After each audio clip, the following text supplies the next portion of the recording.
Olá, está começando mais uma edição do programa Anda Verde. E como você já sabe, o programa Anda Verde ele é uma parceria entre a Anda e a VEG TV. E no programa de hoje a gente recebe o biólogo Sérgio Greife, que vai falar com a gente sobre testes em animais, experimentação e um pouquinho mais aí sobre o assunto. E no segundo bloco a gente estreia o quadro de receitas veganas aqui no Anda Verde. Então você já sabe, não pode perder o programa de hoje, continue com a gente. Bom, então já está aqui do meu lado o Sérgio Greife. Olá, Sérgio, seja bem-vindo ao nosso programa. Obrigada pela sua participação, obrigada por ter vindo. Tá? E assim, a gente vai falar sobre um assunto bem pesado, bem difícil de se tratar, né? Que é a experimentação animal, os testes. Eu queria começar perguntando para você quais são os testes que são realizados ainda hoje, infelizmente, né? Bom, se a gente for pensar em pesquisa biológica, pesquisa médica e pesquisa veterinária, todo tipo de pesquisa, na verdade, praticamente utiliza animais, né? Mas se a gente for pensar proporcionalmente, os testes toxicológicos, a indústria farmacêutica, os testes farmacêuticos são os que mais utilizam animais, mas animais são utilizados, na verdade, em várias outras atividades. Então, se estuda em fisiologia, se utiliza animais, em imunologia, em microbiologia se utiliza animais, em psicologia se utiliza animais. Então, a gama de utilização de animais é muito grande. Muitas vezes animais são utilizados simplesmente para doar tecidos ou órgãos para outras pesquisas. Então, a gama de utilização é muito grande. Na verdade, todos os ramos da biologia, da veterinária, da farmácia utilizam animais ainda, infelizmente. A maior parte dos animais, na verdade, são utilizados para testes toxicológicos. Então, eles são forçados a inalar substâncias, a ingerir substâncias. Substâncias são injetadas na corrente sanguínea deles, né? E aí se utiliza uma população de estudo, vamos dizer, se escolhe 1000 ratos, ou 1000 camundongos, ou 1000 qualquer que seja coelhos, um animal. Coelhos, ferrets, que são aqueles furões, se utiliza gatos, cachorros, se utiliza animais silvestres muitas vezes, se utiliza répteis, né? Não para esses testes, mas para outros, né? Cobras, sapos, rãs, se utiliza porquinhos da Índia. Então, a gama de animais de fazenda se utiliza bastante, mas a gama de animais utilizados é muito grande. Teste Draze, né, onde é pingado no olho do coelhinho, aquele coelhinho albino, se pinga determinada substância, em geral alguma que tenha risco de cair nos nossos olhos, né? E aí se acompanha isso ao longo de 50 dias, de vários dias. Se acompanha as ulcerações que são realizadas no olho do coelho. Um olho eles não pingam, no outro eles pingam. Então dá para sempre comparar um olho com o outro. E o animal está amarrado para trás. Durante todo o tempo do teste, só a cabeça do animal está para fora. Nossa. As mãos amarradas para trás. Então ele não tem nem como coçar o olho. Ele fica realmente dias amarrado, pingando algum produto no olho dele para ver se esse produto vai causar ulcerações, se o olho vai descolar a retina, o que vai acontecer, né? Eu queria que você falasse alguns exemplos de pesquisas que foram realizadas nos animais e que realmente não deram nada certo em relação aos humanos, que foram muitas pesquisas até hoje, né? Na verdade, cite algumas pra gente. Tudo que a gente atribui à experimentação animal, historicamente, quando alguém vem defender a experimentação animal, ele cita sempre o caso de vacinas, do diabetes, do tratamento do câncer, tratamento de várias doenças que a gente chama de crônicas degenerativas, né? Na verdade, nada disso pode ser atribuído à experimentação animal. Em todos os casos, a experimentação animal de fato foi realizada, mas os resultados que a gente tem, os que foram benéficos, não vieram da experimentação animal. Muitas vezes a experimentação animal atrasou o desenvolvimento, a conclusão dos cientistas em relação àquela doença, né? Então a gente tem vários casos, na verdade. Um exemplo clássico é o do diabetes, né? Então, a gente ficou anos tentando induzir o diabetes em cachorros, né? E na verdade, o que se concluiu disso, depois de anos tentando, porque cachorros não ficavam diabéticos, então se tinha que extirpar o pâncreas de vários animais, até que um apresentou sintomas de diabetes que não era diabetes de verdade. Se desconfia até que, na verdade, o animal estivesse apresentando estresse simples, e o estresse, mesmo a pessoa não diabética, quando está estressada demais, os sintomas são muito parecidos, né, com o diabetes. Então se desconfia que hoje aquele animal não estava diabético, na verdade, ele estava, na verdade, estressado. Mas, na verdade, essa pesquisa específica com o cão diabético, e eles até ganharam o prêmio Nobel, mas ela só confirmou o que já se verificava 200 anos antes, que era da dissecação de cadáveres de pessoas que eram diabéticas, é que o pâncreas apresentava algum problema conformacional, fisiológico, enfim. Então, por muitos anos a gente ignorou isso porque não se podia verificar isso em animais, né? Mas, na verdade, a gente, em 200 anos, já deveria ter sabido disso, que pessoas diabéticas têm algum problema no pâncreas. E aí a gente teria como direcionar a pesquisa para isso, né? E até hoje a gente não tem a cura do diabetes. A verdade é que utilizar a pesquisa com animais como o diabetes como mérito para ela, na verdade, não faz sentido nenhum, porque a gente não tem cura para o diabetes, né? Verdade.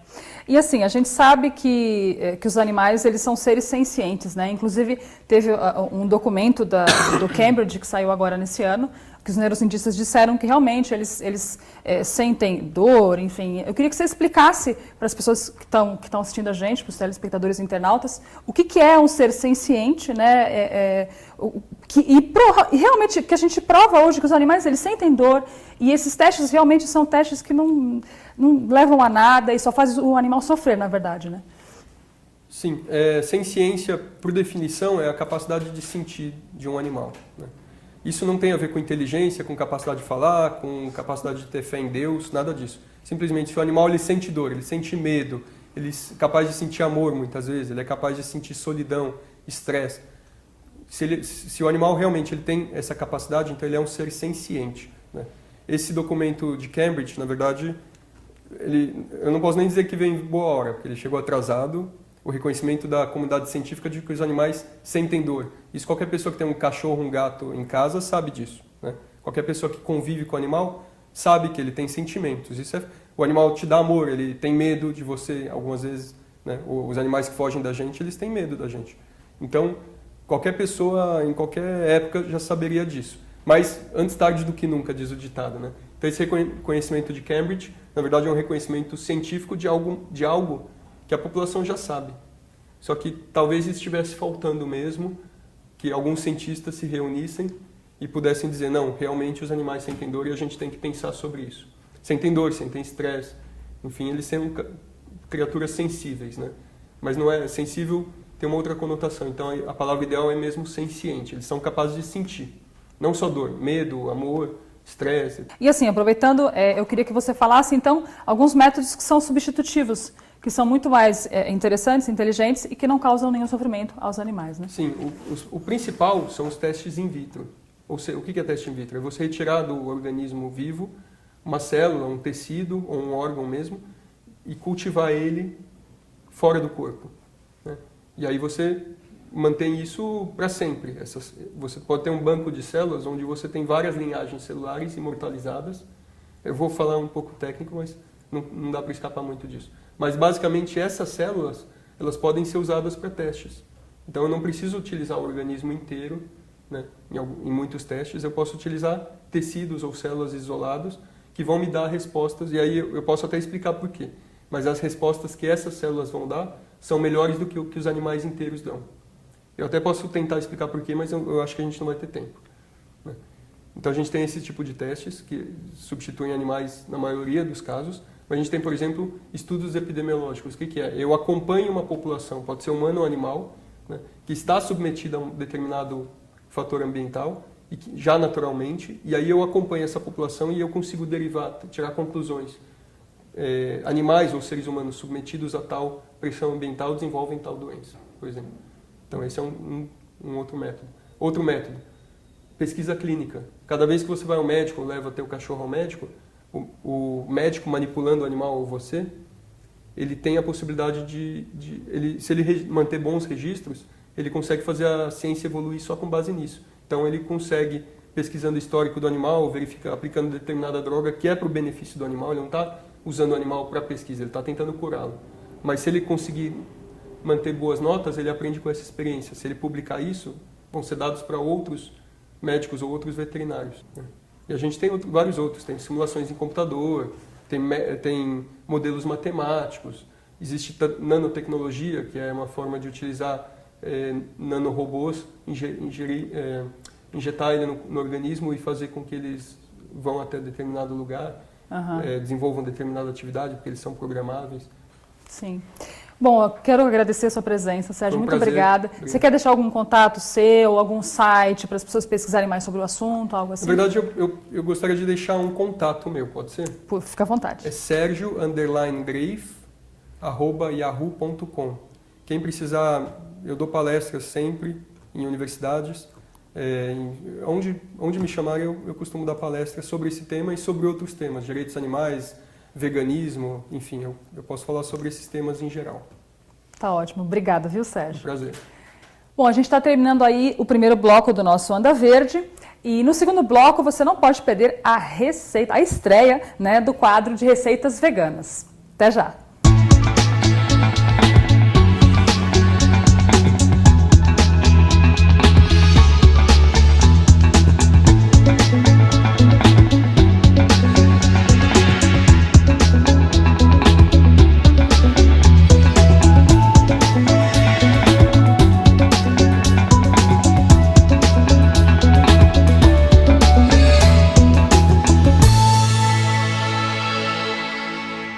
Olá pessoal do Veja TV, meu nome é Inti Mendes, sou chefe de cozinha, especialista em cozinha vegana. Atualmente trabalho no Espaço Súria, é um spa que fica na rua Fabrício Vanpré, número 232, na Vila Mariana.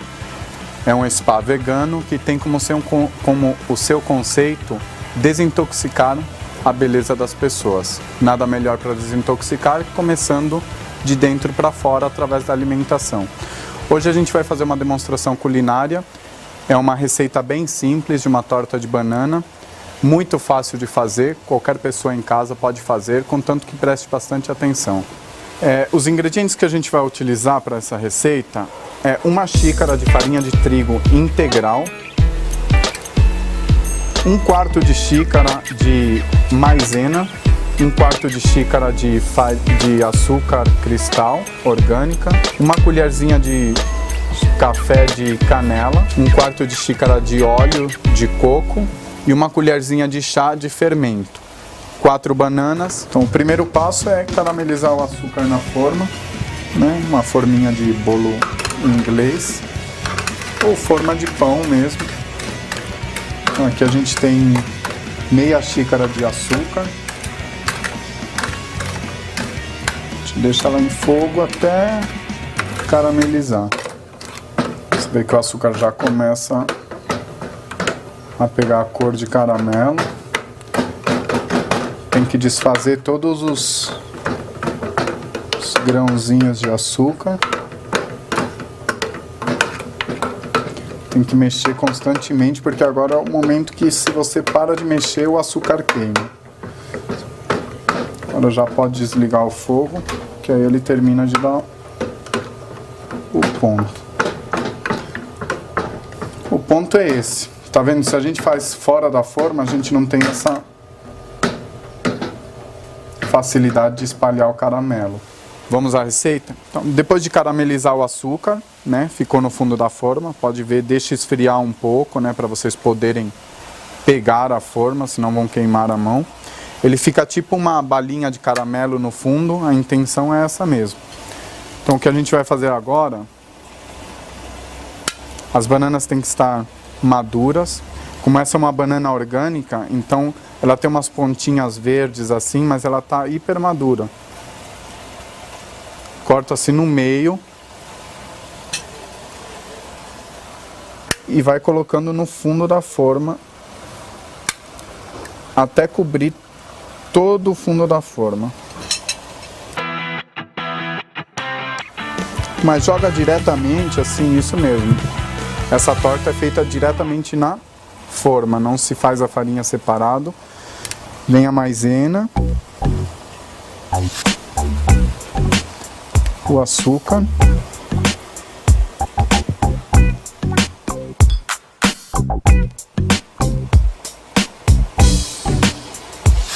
o óleo, a canela e 1 xícara de água. Você vai adicionando água aos poucos. E aí você vai mexendo. tem que ter bastante paciência, sem pressa. O importante é que você mexa bem, porque fica um pouco de farinha no vão das bananas. Então, se você não mexer bem, o que vai acontecer? Vai ficar ainda uns lugares ainda com a farinha sem estar misturada com os demais ingredientes. Como vocês puderam reparar, a gente não unta a forma, tá? Vai grudar? Não, não vai grudar. Gruda apenas nas laterais, onde está a massa. Mas aquele caramelo que está no fundo faz com que não grude o fundo da forma.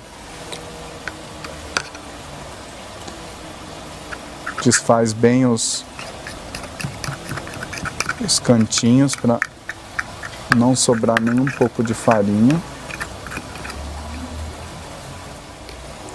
A partir do ponto que você coloca o fermento na massa, por que tem que ser posto por último? Quando você coloca o fermento, ele já começa a ter sua ação na massa.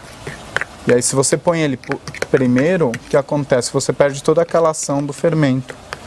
Porque aí você vai ficar mexendo a massa, mexendo, e aí o fermento vai fazendo ação e você vai perdendo. Depois que o fermento já está todo misturado, vai ao forno pré-aquecido, 180 graus, por 30 minutos.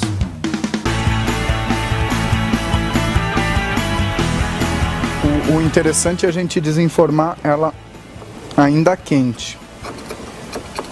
Porque como é caramelo no fundo, então se ele tiver frio, vai ter uma dificuldade para tirar ela inteira. Então, como eu falei, gruda um pouquinho nas laterais.